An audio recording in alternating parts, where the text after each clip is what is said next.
Well, good morning, everyone. I'm Kindra Blair. I'm a Research Systems Administrator at the GIS Center.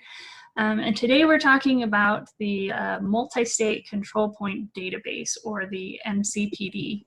The MCPD is part of a successful FGDC CAP project that was done a few years ago.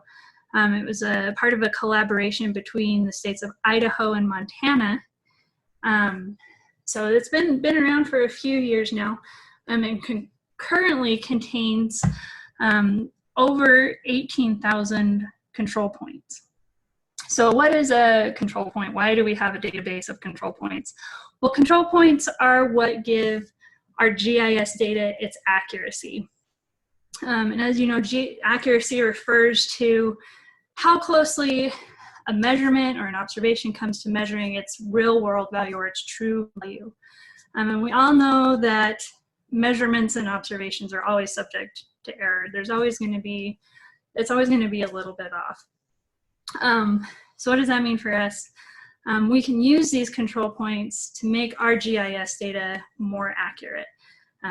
We've had a couple of examples over that in the past couple of years. When the NAPE imagery was collected, I believe in 2017, they used this control point database to make Southeast Idaho a lot more accurate as far as the imagery was concerned. So we can use these control points according to Esri. You can use them with a least squares adjustment as the basis for improving your spatial accuracy of all the other points which they're connected to. So basically, this is known points that you can tie your data to. And as we all know, without this control, the GIS that we have, the imagery that we have, just ends up being a pretty picture. It doesn't allow us to do the analysis and stuff that we need. Just for your information, there are 10,000 plus control points in Idaho that are accurate to plus or minus 4.4 centimeters or less than 2 inches. So we can use those to make the GIS data we have more accurate, which is a great thing. But that's not what we're here to talk about today. We're here to give you a preview or show you around the new web mapping application that we have for the MCPD. The website's up there on the slide, but I can also add that in the chat later if you want to check it out. So let's go ahead and switch to that now.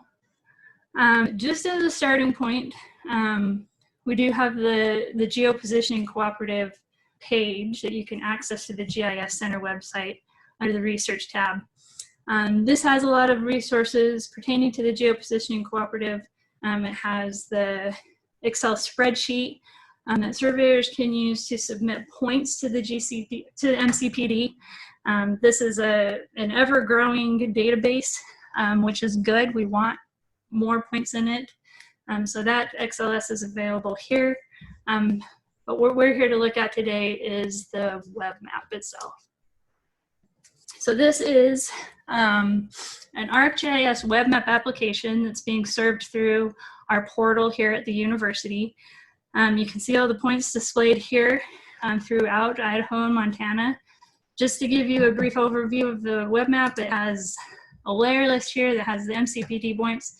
It also has some ancillary data that's not shown here right now. It's based on scale factor here. So we have NGS points available, GCD points available, and PLSS information as well that will display as we zoom in closer. And of course, you have your standard navigation tools here to zoom in and zoom out as well. But I'm sure you're looking at this and saying, well, that's a lot of points. You know, how can I actually find something that I want to use? Well, for that we have this eSearch widget that we added to this that can let you really drill down into these MCPD control points. There's several different factors that you can specify here, whether you're looking just for PLSS corners, you're looking for something in the county specifically, and as we scroll down here, you can see there are other options. You can look by range, by township. You can look specifically by accuracy if you're looking for something that is in that 2-inch, 4.4 centimeter accuracy range. You can go by how that was configured, how that was come by. You can even look by surveyor license. If you have a surveyor in particular that you want to look at their projects, you can look by that. Today, we're going to keep it simple. We're going to look for PLSS corners that are in the Great Bannock County. So we'll put that in there. We'll come down here and we'll hit search. We're going to let that crank away there. And get up results fairly quickly. Probably takes more or less time depending on how many points you're looking for. As you can see, it zoomed into the results, and you can see that we have our PLS township layer that showed up because we zoomed in. You can also see that it was added as a what they call an operational layer here in the layer list. So that's great. We can see that it's selected, but how can we actually look at this data? If we click on this little results menu here, we see that we can view it in the attribute table. Now it's going to bring up our attribute table here at the bottom. You can see it's added it again as an operational layer here, and we can look at those points specifically that were selected. So you can also select those points. I think those one up a little bit further south here. But how do we get those points out of there? Can we come back up here to this results menu, and you can see that we can export this as a CSV file.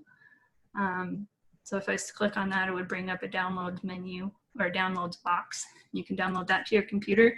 You can also download to CSV here as well. If we click on our options, you can see export selected to CSV. So if you look through these points and you decide, oh, I only want a couple of them, that's what you can do, is to say export selected by CSV.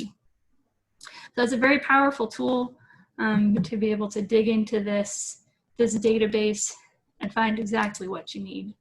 So we're going to go ahead and clear that now. Another way that you can get into these points is we also have a select tool. You can see that you can choose what layers you want to select from. Right now we're just interested in the MCPD, so we're going to turn this PLSS township off. Let's this over a little bit. Click the select, and it says draw by rectangle. You can see the little help box there. You can add a selection or remove from selection, much like what you would do in ArcPro. So we're going to go ahead and select these little points right here.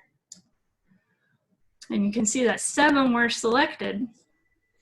And if we were to come down here to this attribute table, select the MCPD points, and then go to the options, view selected records, and we can see those selected records that we picked. And again, you can click here to say export to SCV or CSV, or you can also click on the results menu as well and see those options there to export to the CSV file. View an attribute table. If you were logged on to our portal, how to sign in there, you could save it to your content as well. So that's just another option to be able to select those points and to be able to download them to CSV. Now, you may be thinking, well, I don't want to look at them in CSV. I actually want the real GIS data. We have that covered too. So here we have our extract tool. We have these layers that you can clip from. Again, we're interested in the MCPD points here. So all we would need to do is click which layer we're interested in. We've clicked the MCPD. I'm gonna select our layer, our area of interest again. So again, I'm gonna pick these 7 points that we looked at earlier. And then you can select what kind of feature format you want it in. If you want it in a file geodatabase, shapefile, microstation, AutoCAD, those are your options to select from. If you didn't pick the right thing, you can clear it and redo your selection. And then we scroll down here and we can say run. So this isn't going to take too long because it's not a very big data set, but it does take a little bit of time. Probably takes less time because I did this earlier to make sure it worked. But as you can see, it just gives you a link where you can click on it and it's going to download that zip file. So you can open it up and use it right away in Pro or Map. We also have an option to print. So you can create an ArcGIS Web Map, physical one. Pick your layouts. You have an advanced setting that you can do all sorts of different settings on it. And then if you just say print, if I was to say print here, it's going to create that print and bring up a map here that you can pull down to your computer and use as needed, or print out as a physical map. Another thing to point out about this web application is that it's works across all mobile devices. So if you want to use this on your phone, if you want to use this on your tablet, it's going to change to be able to work with that format, to be able to use it in that fashion. So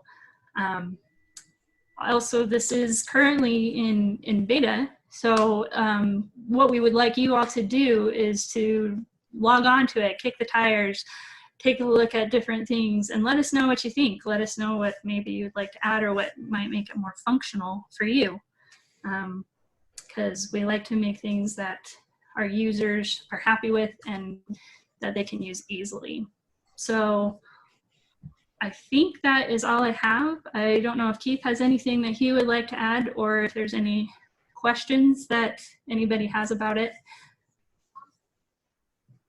Well, we can open up the floor for questions. I think you answered all the questions that I had for this. One point that I did want to make sure everyone's aware of is that all 18,000 points that are in the MCPD have been submitted by licensed surveyors, either in Idaho or Montana. So because of that, we have quite a bit of confidence, reliability in the horizontal and vertical positional accuracy of those points. Of course, this data is all available for anyone in the geospatial community to make use of.